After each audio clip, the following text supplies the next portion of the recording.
to our top story. The Ulinzi Sports Complex in Nairobi was filled to the rafters as the junior starlets put their best foot forward, beating Burundi by 2 goals to no reply to qualify for the FIFA Under-17 Women's World Cup with a 5-0 aggregate scoreline. Let's take a look.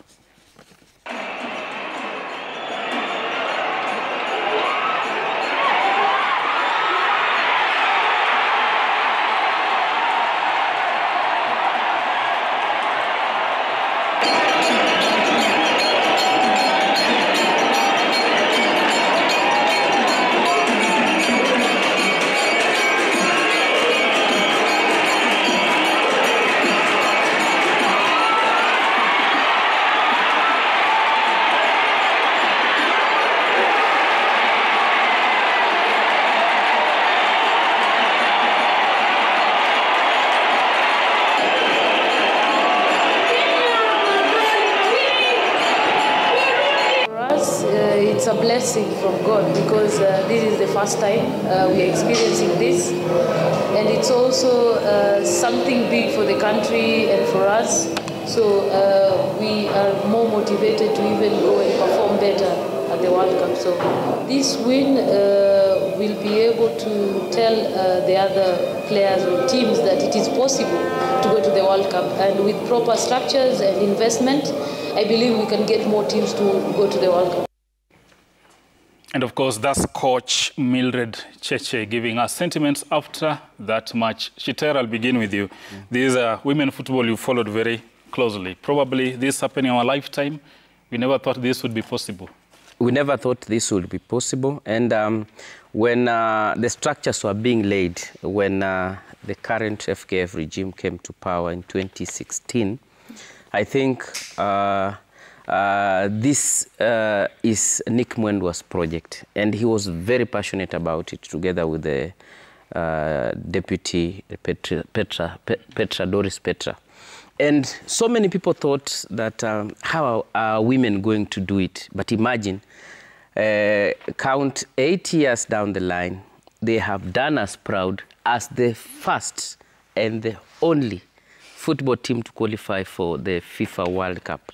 The men have been trying it since 1998, the closest they ever came. And since 1963. Okay, since independence, yeah. But in 1998, the closest they ever came under the tutelage of the late Reinhard Fabisch, when we drew with Nigeria 1-1. In fact, we only needed a draw away in Lagos to knock them out, but we lost 3-0. And since then, we have never come anywhere close to qualifying for the World Cup. Look at what we've been doing in Malawi the other day, because it's the same route towards World Cup qualification. So I don't see it coming any soon to our men's team, but to our women team, they started showing us early, because under Coach Beldi Nodemba, we did it when we beat Cameroon. We narrowly we missed it by a whisker. The under-18 again, when we were beaten by, I think it was under-18 was Cameroon, under-20 was Botswana, who made sure that we never qualified for the WAFCON. So in my view, the women's team structure have been properly put, and I say we will reap from this team, the under-17s, for a very, very long time. Remember the institutional tournaments that have been running all year round. Talk of Safaricom Chapadimba, talk of the Women Premier League, talk of the school games. These are the products. And if only we can spare some time and invest the same way in the men's team. I'm talking about the likes of Akina Tyrone, Akina Aldrin Kibet, Akina Kasavuli. Let us nurture this talent or replicate what we have done in the women to our under 17, 18 men's team, and we will reap the results, because look at what they did in Kisumu last year. Absolutely. Only coming in the Sekafa, I think it's a junior challenge. Yeah, absolutely. And you see, borrowing the leave, taking the cue from where Shtera has left, from where you sit, what worked for Mildred Cheche and the girls? Because Burundi was no light opposition. If you go by the qualifiers, the result they got against Djibouti. And basically, in Africa, a continent of 54 nations, 29 didn't take part in the qualifiers. But still credit to the junior starlet, because out of 25 teams, we are only among the 3 countries that will be flying Africa's flag at the World Cup, together with Zambia and Nigeria. Okay, number one, I want to say I was not surprised. From the outside, I thought that we should have done even this earlier, because you look at even before the suspension Kenya was slapped with by FIFA the other year, our women's team, the senior team, was almost qualifying, you know, for AFCON, and then it was supposed to be road to the Olympics, I mean to the World Cup. And therefore, you look at how the gap between our men's team and our women's team when it comes to football, we are doing so well. We have been punching below our weight when it comes to women football. We just need to be organized a little bit, and we can do even more. Now, the question, what worked? These girls have been in camp for the longest. They've been playing in the school games also, most of them. And you realize that the secret is just having that talent put together for a long time. The biggest challenge all the time, and that's why I'm moving to, is the idea of keeping the junior teams together. Because, for example, Shitara mentioned about the under 18, the under 18 team, the men's team, which did so well during Sekafa. But those boys have not played together anymore since that time. So we saw a glimpse of a very brilliant team. We may not see the same again when they come to play together, because now they're scattered all over. There should be a program of making sure, even if it's not an international window of FIFA, we have a way of having them coming to train together at least, so that what Kibet is doing in Spain, he can come and teach something to those who are playing here locally. For the girls, the main challenge would be that, you remember we had this discussion before, that this team is going to Dominican Republic between October and November, when KCSE is supposed to be happening. And we have a couple of players who are supposed in that squad. be there. And I remember that time we were proposing to the ministry that in the spirit of CBC then, how can we have some of these players go, participate, compete, and then they come do the exam. It's going to be a debate there altogether. But it's kudos to the team. They have showed us that we can do better.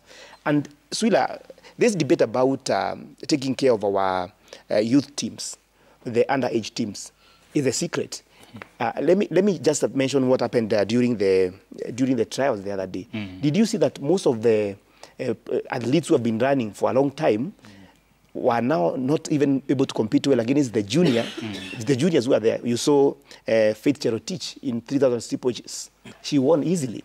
You saw what happened with Wanyonyi the other day. He was in the youth team. Now they are coming up. Basically, the idea of developing from the underage groups to the senior teams, that is what is going to work for them. But really, we congratulate the junior starlets. Oh, Randy, real quick from you, because we don't really have the luxury of time. The World Cup finals begins in October, and that means between now and then, Coach Cheche has to get the best training, reinforce the squad if need be, and he has raised a very key issue. We have the KCSE exams coming, and that could affect the team formation. What kind of preps now should the girls get as they head to Dominican Republic? Because they're going to get the best of talents in the world. The Brazils are there.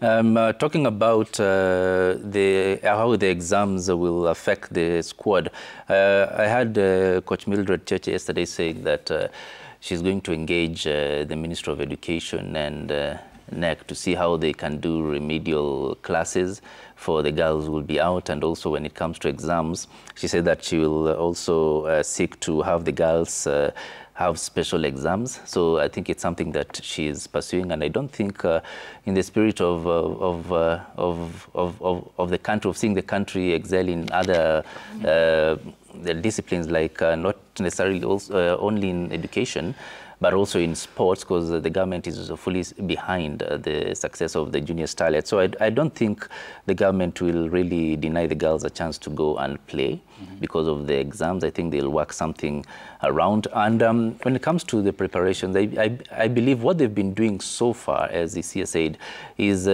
just continue working together, being in camp together, and also the FKF to also continue supporting the girls. I remember also the CS Abab Nawamba saying that there will be a lot of goodies. I think that also motivates them a lot. When, and actually talking about that, we need to see that reward scheme come. He started yesterday. He said that, he said that the girls will be in Spain for training for almost 3 weeks before going to the World Cup. So that is something that is plus, whereby they'll be training in Spain, giving them like a different environment for them to train there.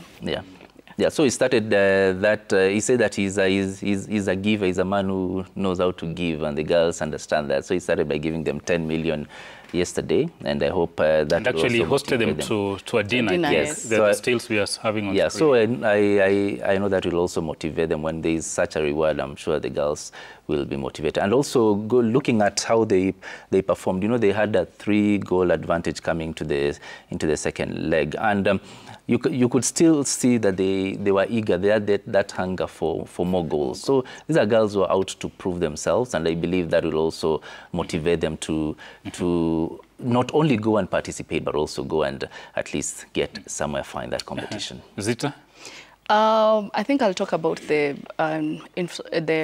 infrastructure and what is happening in the Women Premier League, whereby a lot of teams drop out of the league because they cannot even have money to travel and play to honor matches. Yes, honor matches. So for me, I'll talk, as much as we're talking about, we're seeing what is happening. We're seeing that the girls have taken our flag to the next level, like in the world. So let's talk about how are we going to invest even in the Women Premier League here in Kenya, because most of the senior players comes from what? From the Women Premier League football teams here in Kenya. So let's invest in it. For now, we know Police Bullets, they're the winners now, they're the champions. But again, what are they taking home? For now, they don't have sponsors. The last time I checked, when they were unveiling their broadcasting, partners, the CS said that they're going to do that to the Women Premier League, but nothing has happened. That is almost 5 months to go. Nothing has happened. So let us, as much as we want these girls to do well, to excel outside there, let us come down and support what they're doing here at home. Let's have even we know like this is where the girls will be playing. Let's not like girls cannot play because they don't have even a stadium to play in. So let's come up with good infrastructure for the girls. Let's come up with the support whereby the financial support for the league of the girls. Let's come up with everything that we need to support these girls, because we know at the end of it, even the Harambee Starlets will take us to the World Cup, even in the AFCON. And Suila, real quick, that point is important. I listened to my colleague John Kianda interviewed the captain of Harambee Stars, Michael Lunga, last week, and he was saying that they missed the Kenyan fans in their last week's matches when they played against Cote d'Ivoire and Burundi. You saw the enthusiasm that was in the stadium yesterday. Of course, this was not a Category A match of FIFA, so it was allowed to be played there. The men's senior team cannot play such a match. It's a Category A there. And so, again, the question is, maybe would we have seen a different result from our boys had they played here at home? Because you saw the hunger of the fans when they are coming to cheer their team. It's not only for the women's team. Sometimes we ask too much, because we also must discuss the difference that we see when it comes to men's football in some of these countries in Africa and the women football. And we must congratulate Kenya that we are way ahead when it comes to women football. But in the men's football, if you do not get even the basics right, it will be very difficult to compete against the best in Africa. It's here again, the exposure. They've been the men team has been in different. Like there was four national tournaments that the men participated. Again, I think maybe by the end of this month, they're going to participate to another tournament in South Africa. I don't know if it's confirmed, but that is what is it's there. So even these girls need to be exposed, need to have friendlies with all these other teams. You know, as much as we are really supporting the men's team as what they're doing, let's come again support the starlets, what they're doing. Let's expose them even to the other teams. They can even go play friendlies even in Uganda, even in South Africa, everywhere. Let them, so that when they go where they go to play outside. We need Brazil at this moment. We need I'm just saying, let us just give them that exposure out there. Because that is one thing they always miss. What friendlies they always play is against the teams, the Women Premier League teams here in Kenya. So let us even expose the girls outside there. Absolutely. And on that basis today, we ask you, as our girls punch the ticket to what's the name? Dominican Republic in Latin America, and close to Haiti, basically. Where in fact, it neighbors Haiti. It neighbors Haiti. Quite a distance. So today we're asking you, what do you make of the junior starlets earning the World Cup ticket to Dominican Republic, rather? Talk to us, Tutu, 422, hashtag Sporty Monday, at Citizen TV Kenya, at Isaac Swiller. We will be sampling your feedback shortly. So we want to hear from you. Engage us, get the conversation going. And for now, we want to take a brief commercial break, but when we return, it's your moment, the fun zone. You interact with Zita Jimoy. Stay tuned.